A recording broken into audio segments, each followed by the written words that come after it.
আসসালামু আলাইকুম আমার প্রিয় ভাই ও বোনেরা। আশা করি আল্লাহর রহমতে সকলেই ভালো আছেন। পবিত্র কোরআনে আল্লাহ বিলকিস নামে ইয়ামেনের এক নারীর গল্প বলেছেন। বিলকিস হযরত সুলাইমান আলাইহিসসালামের যুগে বিস্তীর্ণ অঞ্চলের সাম্রাজ্ঞী ছিলেন। সুলাইমান আলাইহিসসালাম বিলকিসের সাম্রাজ্যের কথা জানতেন না। তিনি তার গোয়েন্দা পাখি হুদহুদের মাধ্যমে জানতে পারেন কারো আনুগত্য স্বীকার না করেই বিলকিস বিস্তীর্ণ একটি অঞ্চল শাসন করছেন। তিনি তাকে আত্মসমর্পণের আহ্বান করলেন। কোরআনে সূরা নমলের ২৪টি আয়াতে আল্লাহ ঘটনাটি তুলে ধরেছেন। কোরআনের ভাষ্যে ঘটনাটি বর্ণনা করা যাক। কোরআনে আছে, সে অর্থাৎ হুদহুদ দেরি না করে এসে পড়ল এবং বলল, আমি এমন সব তথ্য লাভ করেছি যা আপনার জানা নেই, আর সাবা থেকে সঠিক খবর নিয়ে এসেছি। আমি এক নারীকে দেখলাম, সে জাতির ওপর রাজত্ব করছে, তাকে সবই দেওয়া হয়েছে ও তার কাছে আছে এক বিরাট সিংহাসন।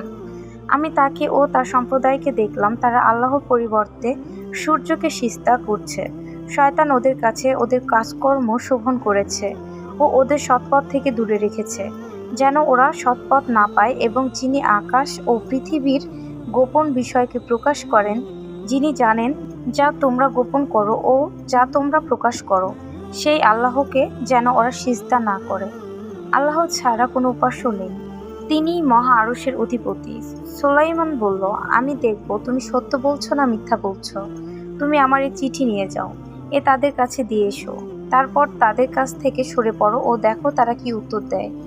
সাবা রানী বিলকিস বলল, পারিষদবর্গ, আমাকে এক সম্মানিত পত্র দেওয়া হয়েছে এ সুলাইমানের কাছ থেকে, আর তা এই করুণাময় পরম দয়াময় আল্লাহর নামে। অহংকার করে আমাকে অমান্য করো না, আনুগত্য স্বীকার করে আমার কাছে উপস্থিত হও।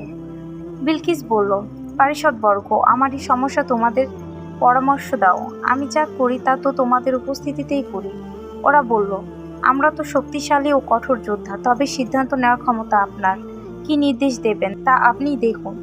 বিলকিস বলল, রাজা বাদশাহরা যখন কোনো জনপদে প্রবেশ করে তখন তাকে বিপর্যস্ত করে দেয় ও সেখানকার মর্যাদাবান ব্যক্তিদের অপদস্থ করে। এরাও তাই করবে। আমি তার কাছে উপঢৌকন পাঠাচ্ছি, দেখি দূতেরা কি উত্তর আনে। দূত সুলাইমানের কাছে এলে সুলাইমান বলল, তোমরা কি আমাকে ধন সম্পদ দিয়ে সাহায্য করতে চাও?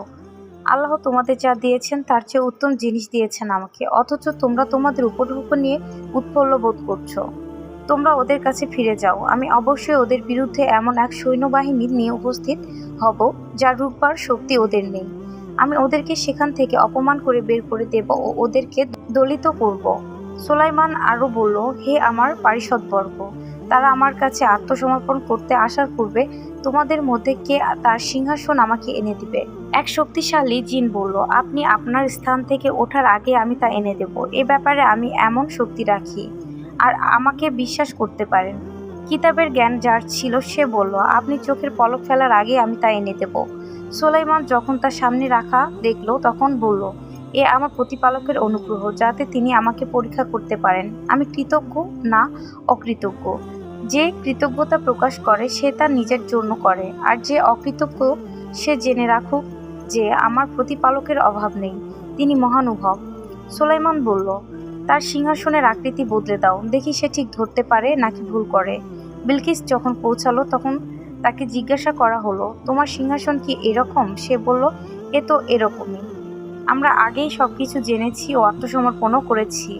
আল্লাহর পরিবর্তে সে যার পূজা করত তাই তাকে সত্য থেকে সরিয়ে রেখেছিল। সে অর্থাৎ বিলকিস ছিল অবিশ্বাসী সম্প্রদায়ের একজন। তাকে বলা হলো, এই প্রাসাদে প্রবেশ করো।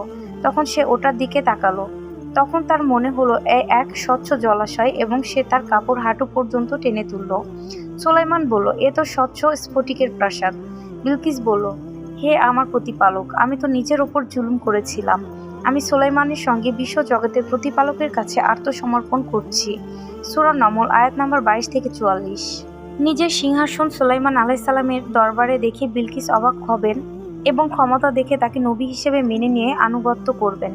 তাই তাকে পরীক্ষা করার জন্য সুলাইমান আলাইহিসসালাম কিছু নির্দেশনা দিলেন।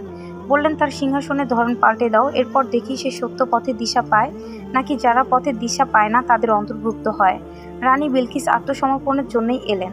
তাকে সিংহাসনটি দেখে জিজ্ঞাসা করা হলো, এটা কি আপনার সিংহাসন? তিনি বললেন, তাই তো মনে হয়। আমরা আত্মসমর্পণ করতেই এসেছি। রানী বিলকিসকে প্রাসাদে আমন্ত্রণ জানিয়ে সুলাইমান আলাইসাল্লাম বললেন, প্রাসাদে প্রবেশ করুন। প্রাসাদের মেঝে দেখে তিনি ভাবলেন সেটি স্বচ্ছ পানির হ্রদ। বিভ্রান্ত হয়ে পানি থেকে বাঁচার জন্য তিনি পায়ের গোছা থেকে কাপড় উঁচু করেন। সুলাইমান আলাইসাল্লাম বলেন, এটা স্বচ্ছ কাচের প্রাসাদ। রানী বিলকিস এসব পরীক্ষার মধ্য দিয়ে গিয়ে সুলাইমান আলাইসাল্লামের অলৌকিক ক্ষমতা উপলব্ধি করলেন। তিনি আত্মসমর্পণ করলেন, বললেন, হে আমার প্রতিপালক, আমি অবশ্যই নিজের প্রতি জুলুম করেছি। আমি সুলাইমানের সঙ্গে বিশ্ব জগতের প্রতিপালক আল্লাহর কাছে আত্মসমর্পণ করছি। এ ছিল রানী বিলকিসের ইসলাম গ্রহণের কাহিনী।